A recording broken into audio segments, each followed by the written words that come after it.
நீங்கள் பார்த்து கொண்டிருப்பது 24 நியூஸ் தமிழ். வணக்கம். 24 நியூஸ் தமிழ் செய்திகளுக்காக செய்தி வாசிப்பவர் வித்யா.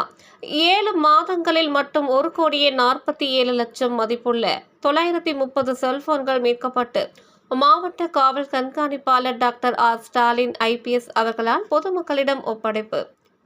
கன்னியாகுமரி மாவட்டத்தில் உள்ள அனைத்து காவல் நிலையங்களில் செல்போன் தொலைந்து போனதாக பல்வேறு மனுக்கள் பெறப்பட்டது. அந்த மனுக்கள் மீது உரிய நடவடிக்கை எடுக்க மாவட்ட காவல் கண்காணிப்பாளர் டாக்டர் ஆர் ஸ்டாலின் அவர்கள் உத்தரவிட்டிருந்தார்கள். உத்தரவின்படி சைபர் பிரிவு போலீசார் காணாமல் போன செல்போன்களை கண்டுபிடித்து மீட்கும் பணியில் தொடர்ந்து தீவிரமாக ஈடுபட்டு வந்தனர். தொடர் நடவடிக்கையால் தற்போது சுமார் 43,50,000 மதிப்புள்ள 290 செல்போன்கள் கண்டுபிடிக்கப்பட்டுள்ளது. மேற்படி கண்டுபிடிக்கப்பட்ட செல்போன்களை மாவட்ட காவல் கண்காணிப்பாளர் அவர்கள் உரிய நபர்களிடம் இன்று 9/8/2025 பொதுமக்களிடம் ஒப்படைத்தார். மேலும் செல்போன் காணாமல் போனதாக பெறப்பட்ட மனுக்கள் மீது துரித நடவடிக்கை எடுக்கப்பட்டு வருகிறது. இந்த வருடத்தில் மட்டும் இதுவரையிலும் சுமார் 1,47,57,000 மதிப்புள்ள 930 செல்போன்கள் கண்டுபிடிக்கப்பட்டு உரிய நபர்களிடம் ஒப்படைக்கப்பட்டுள்ளது என்பது குறிப்பிடத்தக்கது. 24 நியூஸ் தமிழ் செய்திகளுக்காக கன்னியாகுமரி மாவட்ட செய்தியாளர் டாக்டர் சி அபிஷ் ராஜா. கன்னியாகுமரி மாவட்ட காவல்துறை சார்பாக பொதுமக்கள் தவறவிட்ட மற்றும் காணாமல் போன செல்போன்கள் மீட்கப்பட்டு ஏறத்தாழ 43,50,000 மதிப்புள்ள 290 செல்போன்கள் மீட்கப்பட்டு அது உரியவர்களிடம் ஒப்படைக்கும் நிகழ்வானது இன்று நடைபெற்றுள்ளது. இதுவரைக்கும் கடந்த 7 மாத காலகட்டத்தில் மொத்தமாக 930 மொபைல் ஃபோன்ஸ் நம்ம கண்டுபிடித்து அது உரியவர்களிடம் ஒப்படைத்துள்ளோம். அதோட மதிப்பு பார்த்தீங்கன்னா 1,47,00,000 மதிப்புள்ள செல்போன் மீட்கப்பட்டு அவர்களிடம் ஒப்படைத்துள்ளோம்.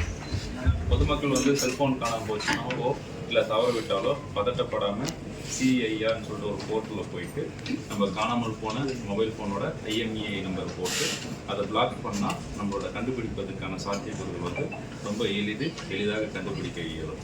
அதனால் பதட்டப்படாமல் அந்த சிஐஆர் போர்ட்டல்லையோ இல்லை தமிழ்நாடு போலீஸ் சிட்டிசன் போர்ட்டல்லையோ போயிட்டு நம்ம கம்ப்ளைண்ட் ரெஜிஸ்டர் பண்ணால் இந்த காணாமல் போன மொபைல் ஃபோனை அதை ஈஸியாக கண்டுபிடிப்பதற்கு அமையும் என்பதை தெரிவித்துள்ளோம். சம்பந்தப்பட்ட 3 குற்றவாளிகளை விழுப்புரம் மாவட்டம் திண்டிவனத்தில் வைத்து கைது பண்ணிட்டோம். அவர்களிடம் பார்த்தீங்கன்னா இதற்கு பயன்படுத்தப்பட்ட கணினி, அதோட அந்த போலி முத்திரை, அந்த போலி ஆர்டர் எல்லாத்தையும் சேர்த்து தான் நம்ம பறிமுதல் செய்துள்ளோம். மேலும் இதில் வேற யாராச்சும் பாதிக்கப்பட்டிருக்காங்களா இல்லை இது இன்வால்வ் ஆகிருக்காங்கன்னு சொல்லிட்டு விசாரணையில் இருந்து வருகிறது. இந்த விசாரணை மேலும் தீவிரப்படுத்தும். நம்ம பார்த்தீங்கன்னா டிஜிட்டல் அரெஸ்ட்லேருந்து கடந்த மாதம் கூட போயிட்டு வட இந்தியாவிலேருந்து நம்ம குற்றவாளிகளை கைது செய்துள்ளோம். இந்த சைபர் குற்றங்கள் அதிக அளவு பார்த்தீங்கன்னா இந்த ஆன்லைன் பண மோசடி, அந்த ட்ரேடில் ஈடுபடுற அந்த மோசடி சம்பந்தமான புகார்கள் தான் அதிக அளவு வருது.